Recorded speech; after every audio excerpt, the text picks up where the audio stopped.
Rogue Tier, we still winning. Magic Card, oh, we extending. Dark Law, he still contending. Sunrise, your lights in it.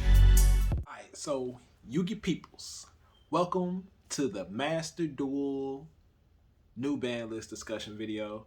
Y'all have to bear with me for a minute there because I usually don't do videos like this, so I'm gonna step out of my comfort zone a little bit and talk about the new Master Duel ban list and the implication as heroes and just like the overall effect that it has on the game.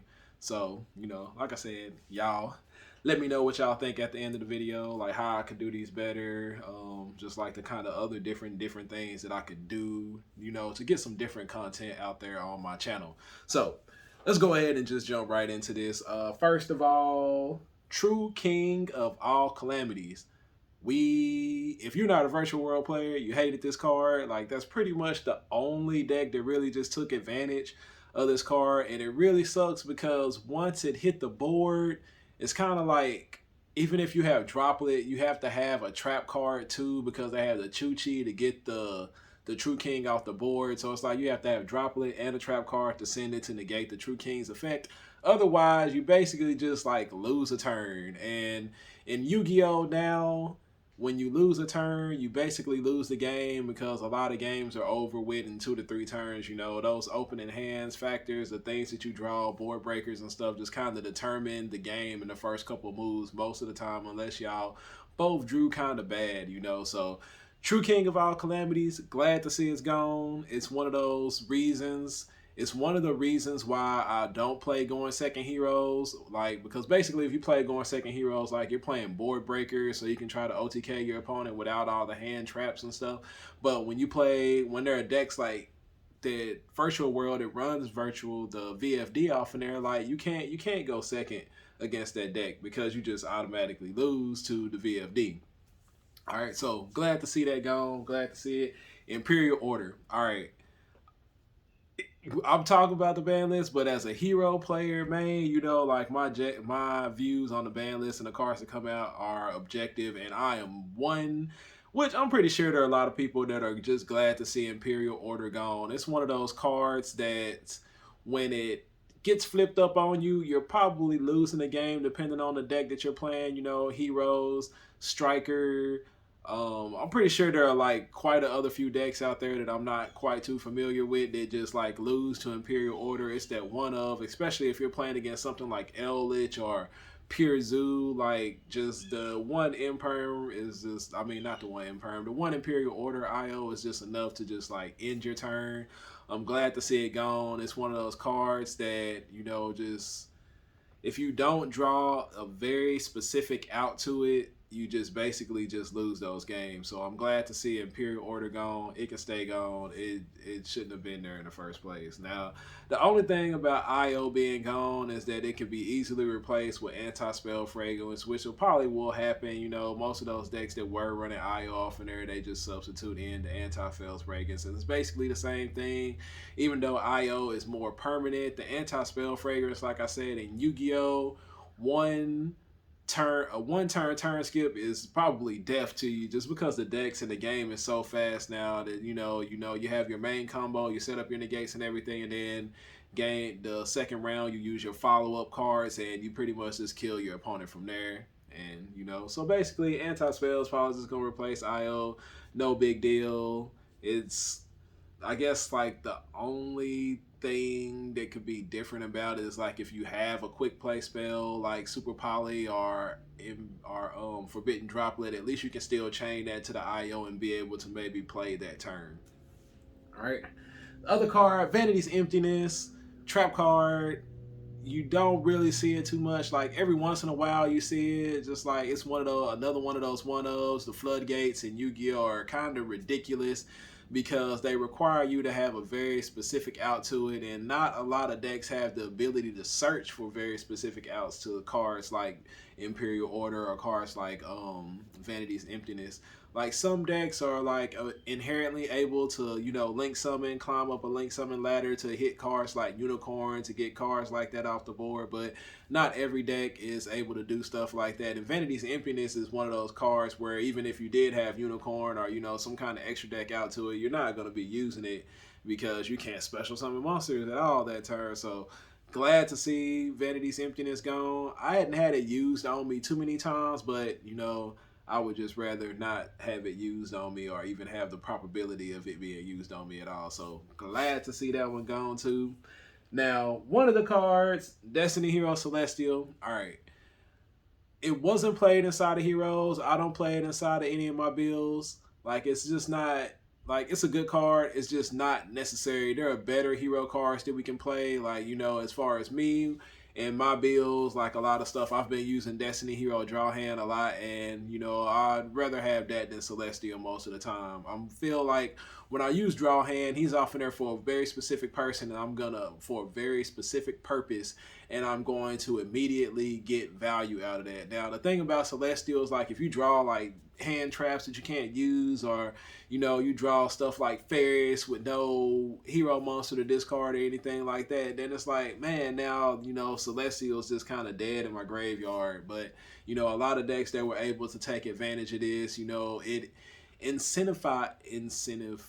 whatever that word is, it was an incentive for them to use Celestial and use Fusion Destiny because, you know, like if they, you know, when they survive through the turn with whatever they got, then they're going to get a draw too on top of that during the next turn.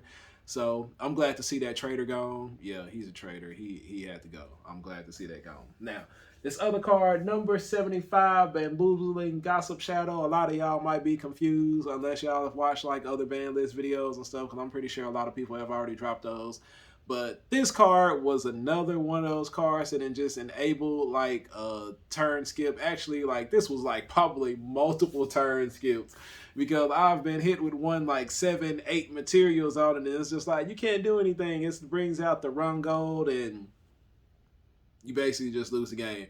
It's another reason why we couldn't play going second heroes, and I'm glad to see that one gone. Like maybe now with VFD and this one gone, those are kind of like the main two that make it like really, really hard to play going second heroes, because you want to play that with, you know, board breaker stuff like triple tactics talents, forbidden droplet, super poly. You want to use all those different cards, you know, where you just draw the one card and hopefully, you know, it's like enough to help you break the board with our other cards that, you know, are just naturally like heroes and their ability to OTK.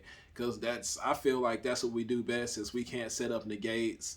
You know, it's just really hard to do that in the kind of environment the way Yu-Gi-Oh is. It's really hard to play going second, but hopefully this will give us a chance to play some going second heroes without having to worry about being completely locked out of the game if we do choose to go second. So goodbye to Bamboozling Gossip, goodbye to VFD, you know, IO, Vanity's Emptiness, all those cards, I completely agree, they should be gone. One thing I'm kind of upset about, I'm kind of upset that they didn't hit the Christian Hiker Firebrax combo off in there a little bit. Like that, that engine is just kind of like, you know, you stop like their little punk engine, or you stop like maybe something from Adventure, and then they just summon like a hand trap, and it's just like you didn't do anything anyway because they're gonna go Christian Hiker Firebrax crazy combos and stuff. And if it's one of those decks that can also scythe block you out of that, then it's just like you just got turn skip too. So, you know, I really feel like that card should have been on the list. It isn't. We'll deal with it. We just got to deal with it, you know. All right. Moving on here to the limited cards. Crossout Designator. All right. This card, I guess, like, the main thing about this card getting put down to 1 is that you're not going to be crossing out your opponent's cross out anymore, you know, because you can't, like, you know, go, I guess, like, what's a good example? When you go Call by the Grave, then they cross it out, and you can't no longer go cross out your cross out, you know, so that disables that. You know, the thing about it is that the hand traps are kind of off in there, and the different things, you know, are just in there to kind of keep you from just like straight up losing the game to like combo decks. But then, like cards like Call by the Grave and Crossout Designator, are drawn, and then you draw those with a combo deck, and you're still able to completely go off with your combo. And then, so most likely the person who had the hand trap is losing the game. So I'm kind of sad to see Crossout Designator go to 1. I kind of like to play 2 of them off in there.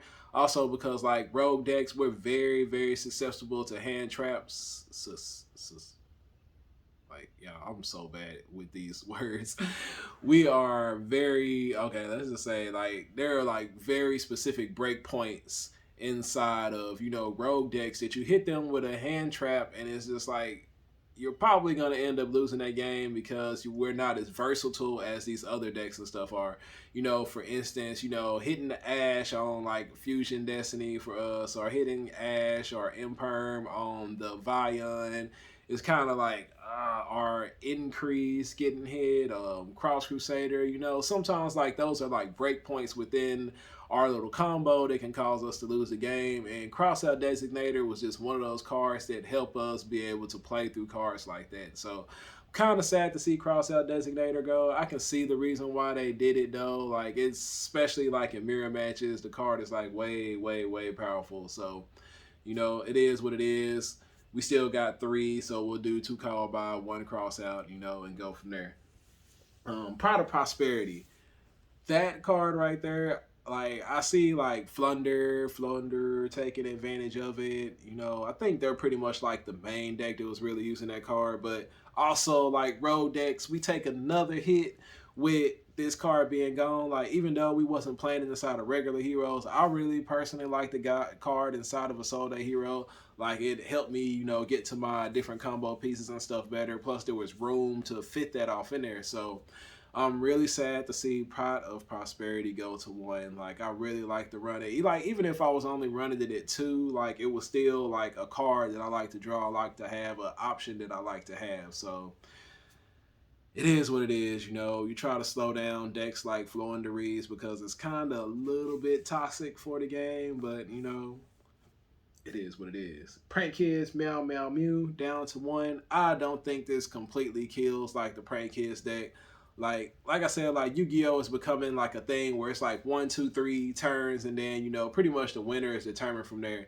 So the having only the 1 Meow Meow Mew, I don't think like hurts the deck like too much. Like basically it just means that after they've used it that turn, they need to go ahead and win on their follow-up turn, because that'll probably be it. Like there are some instances where you're gonna be able to hit the Meow Mew and keep them from just like completely decimating your board twice. But those are probably going to be few and far in between. Just like the Adventure Engine mixed with Prank Kids is still, I feel like, going to be like a good thing. It might not be like tier 1 like it was. It might drop down to tier 2, have a couple of follow-up turn issues, but other than that, it should still be decent. It's not going to completely ruin the deck.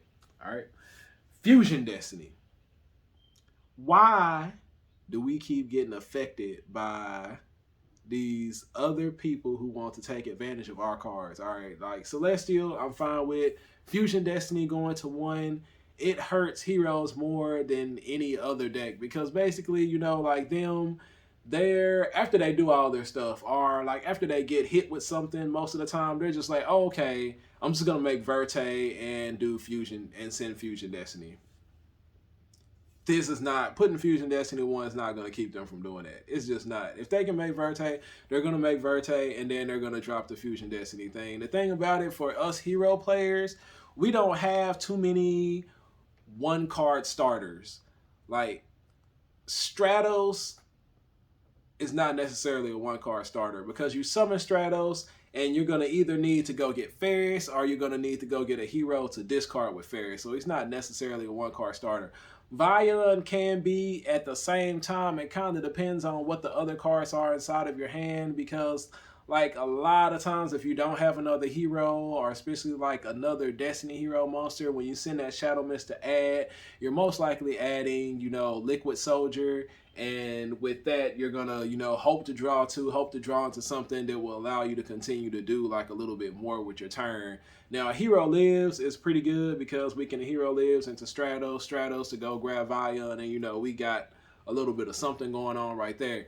But Fusion Destiny was one of those cards where, depending on the matchup, like it was your one card Dark Law, it could be your one card DPE plus Plasma, or it could be your one card Dark DPE plus Dark Angel. Just depending on what variant of hero you like to prefer. Some people like Plasma, some people like Dark Angel, some people just straight up play just like Dark Law.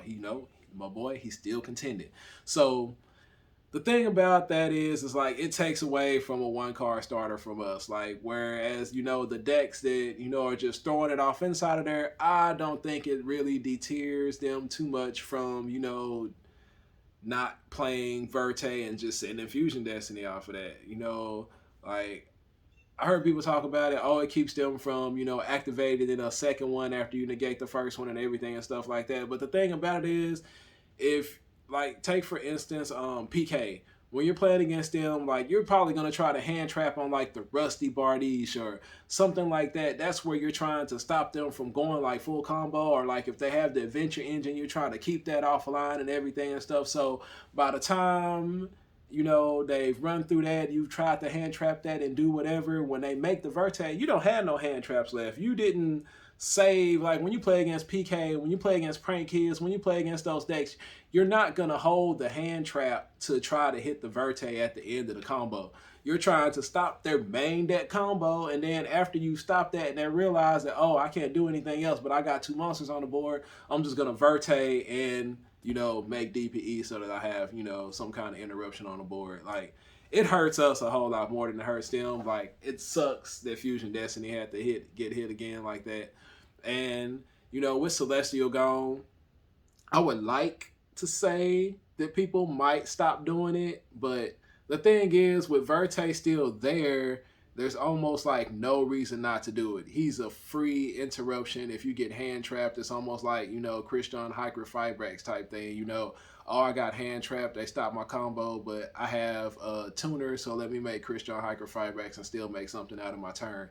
It's the same thing with Verte. Oh, I got hand trapped, I got stopped here, but I got two different effect monsters. Let me go ahead and make Verte and, put some kind of interruption out on the board. Like, of course, they're not going to get the draw two on their follow-up turn, but still, DPE resurrection recurring, thing is, good enough to win, quite a few games because I've done it myself. So sad to see that go. Unfortunately, these cards being moved to limited like really hurt like rogue decks and really hurt heroes a lot.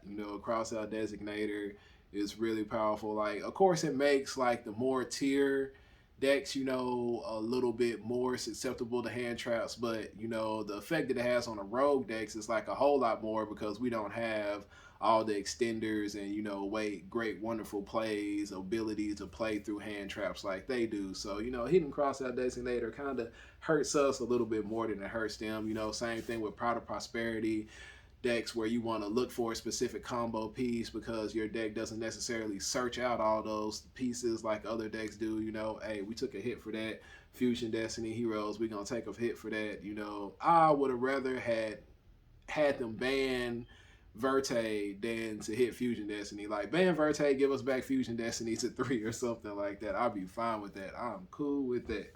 All right, and then we go look at the semi-limited Ultrageist Multifaker. I haven't played against too much Ultrageist on here, but maybe now with the European, championship thing that happened, even though, a big part of that deck was probably, Mystic Mind getting there. But now in Master Duel, we probably will see like quite a few more Ultrageist decks because Multifaker, Imperm Multifaker, apparently is a big combo, so that's really good. And there are a lot of, there's a lot of good trap cards, and I feel like Altergeist, is a pretty fair deck. Like, I don't mind playing against that. I would actually rather play against Altergeist than to play against Eldritch because Eldritch, they flip up a bunch of floodgates and you can't play the game. At least Altergeist kind of allows some interaction, between us players and stuff. All right. Solomon Great, Gazelle. I haven't played against too much Solomon Greats on here. Maybe the reason why is because they only had one Gazelle. I'm not too sure, but glad to see them get their second one. hopefully now those people who like to play Nibiru Turbo can jump on the Nibiru train with us hero players, and get out there and get nib just like we do. So yeah, congratulations to y'all, Solomon, great players. Skill drain to 2, no, no, just put it to 1. Just please, just put it to 1. It's one of those cards where, like, I hate to say that it's gonna make you rage quit, but it's just not easy to to just throw spell and trap or removal inside of your deck. We have that one most of the time Harpy's Feather Duster. You're probably not going to play like Harpy's Feather Duster and 2 Cosmic Cyclones or 2 MSTs or something like that. This is a 1-game format, and it just kind of sucks that when you play against your opponent, if I didn't draw the Harpy's Feather Duster, I'm just losing to skill drain. And, there is no game 2, there's no side decking. You basically just lose to the skill drain, and it's rough out there. It sucks. I wish they just put it to 1 or ban it completely. I don't mind it actually like being in the game. I just don't like losing to it in a 1-game format. It's just rough. It's not cool. Like sometimes as a hero player, sometimes you have the increase down there, or sometimes you have the mass change to be able to to get the Stratos effect off and maybe pop it and stuff. But it's not always going to happen like that. And it requires you to have multiple cards, where skill drain is just like that one card. They just flip it and it's like, yay, I'm good at Yu-Gi-Oh! And win games. So yeah, let's put that to 1. Tinky to 2. I haven't seen too much Tri Brigade or too much Zodiac. I know it's out there in there. Tinky to 2. Let them have their Tinkies. I didn't mind them having their Tinkies. Like Tri Brigade, I feel like is one of the fair decks. It doesn't completely lock you out of the game. It doesn't do anything to completely lock you out of the game. There's some interaction between players. You can play through, some of the things that Tri Brigades do. You can play through some of the things that Zodiac do. Whereas opposed to, some decks you just get completely locked out of the game. And, I feel like those are the decks and the cards and stuff that you want to hit. So I don't really mind Tinky. Tinky could have go to 3. Let them have their Tinky. All right. So semi-limited, cards to unlimited, Night Assailant. I don't know why this went to unlimited. I don't think it's being played in anything, or maybe now people will play it inside of something. I don't know, but hey, let them have their Night Assailants and let us have our Fusion Destinies back. But overall the ban list I think is really good. I think it's like fairly decent. They did get rid of a lot of problematic cards in the game, like especially VFD and the Run Gold Turbo. Of course, like any format in Yu-Gi-Oh, you're gonna have your cards that are busted, that are broken, your combos and stuff that do a lot. I really still feel like Christian Hyperfibrek should have been on there somewhere. Some people say Aurora Dunn, that would have been fine. Or even, like Scythe, even though I'm one of the people abusing Scythe at this point. Like, it's one of those things where, like, you turn skip, and a lot of times, because of the speed, the way Yu-Gi-Oh! Is right now, you're basically just losing the game if you get turn skipped. So, it is what it is. I'm for one, pretty happy with the ban list.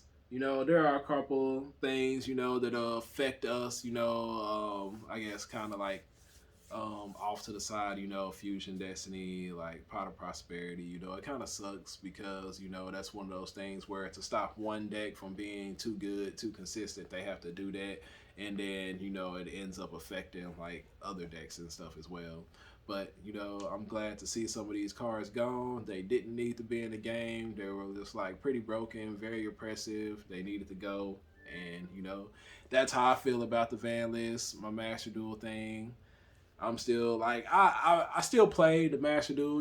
I'm going to continue to do what I do, post the Better Hero series. I'm kind of alternating seasons. Like, I think pretty much this season I really did a Soul Day Hero. So, quite possibly coming up this next season, I'm going to play Going Second Heroes. Like, I haven't played enough to be grinding up to Diamond, all the way up to Diamond 1 and stuff. Like, the gyms and stuff is cool. Like, I'm just more focused on the TCG right now. Like, I know a lot of people are, excited about seeing Power of the Elements. And, I've been trying to do stuff with it. It's just, the cards are not all that great, y'all. They're not, you know, and we got some cards coming up, you know, that the people are really excited about in Shuffle and stuff. And, you know, at some point I'm going to share my thoughts about those cards as well. You know, everybody is entitled to their own opinion. You know, I look at cards differently, and my play style is a lot different from other hero players. So, of course, my opinion is going to be different from theirs. But, you know, this is my opinion on the ban list. Y'all let me know what y'all think about it down in the comment section. You know,